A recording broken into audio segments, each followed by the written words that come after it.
आज पहली बार भारत सरकार ने एक विज्ञापन जारी करके कहा है कि सरकारी नीति बनाने के लिए वह अफसरों की बगैर किसी परीक्षा के नियुक्ति करेगी। विज्ञापन में साफ लिखा है कि ये अफसर निजी क्षेत्र या विदेशी कंपनियों से भी हो सकते हैं। इन नियुक्तियों में SC, ST, OBC, PH आरक्षण समेत किसी संवैधानिक नियमों का पालन नहीं होगा। यह विज्ञापन कई अखबारों में आज छपा है। टाइम्स ऑफ इंडिया के दिल्ली एडिशन में आप इसे पेज 11 पर देख सकते हैं। इसे आप सरकारी नौकरियों में आरक्षण की समाप्ति की दिशा में अब तक का सबसे बड़ा कदम मान सकते हैं। यह जो हो रहा है वह आज तक कभी नहीं हुआ है। विज्ञापन में क्या है? विज्ञापन बता रहा है कि केंद्र सरकार नीतियां बनाने वाले पद यानी ज्वाइंट सेक्रेटरी के 10 पोस्ट सीधे भरेगी। इसके लिए कोई परीक्षा नहीं होगी। ये पद 10 मंत्रालयों को चलाएंगे। ऐसा करके सरकार संविधान के कई अनुच्छेदों का सीधा उल्लंघन कर रही है। अनुच्छेद 15(4) का यह सीधा उल्लंघन है, जिसमें प्रावधान है कि सरकार वंचितों के लिए विशेष प्रावधान करेगी।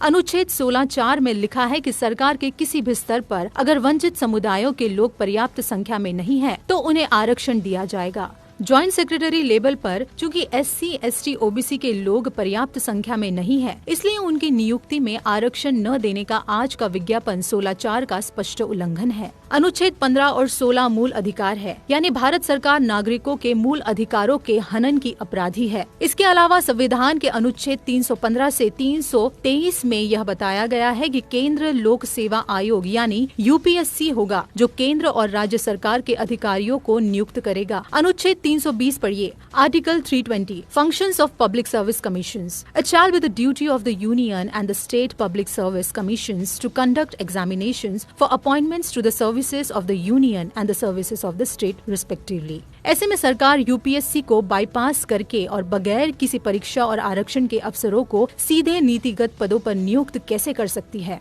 मेरा निवेदन है कि यह मामला जटिल है, लेकिन बहुत बड़ा है। आम जनता को इसे समझाने के लिए बहुत मेहनत लगेगी, तभी वह सरकार पर दबाव डालने के लिए आगे आएगी। यह काम समाज के प्रबुद्ध यानी पढ़े लिखे लोगों का है। कृपया संविधान को बचाइए, आरक्षण अपने आप बच जाएगा। अगर आज सरकार ज्वाइंट सेक्रेटरी की नियुक्ति बिना परीक्षा और बिना आरक्षण के कर ले गई, तो आगे चलकर क्या हो सकता है, आप इसकी कल्पना कर सकते हैं। बीजेपी RSS आरक्षण खत्म करने की घोषणा कभी नहीं करेगी। वह ऐसा ही शातिर तरीके से आरक्षण को बेअसर कर देगी। फिर आपको भी लगेगा कि आरक्षण से कुछ होता तो है नहीं। इसके बाद की कहानी आप समझते ही हैं।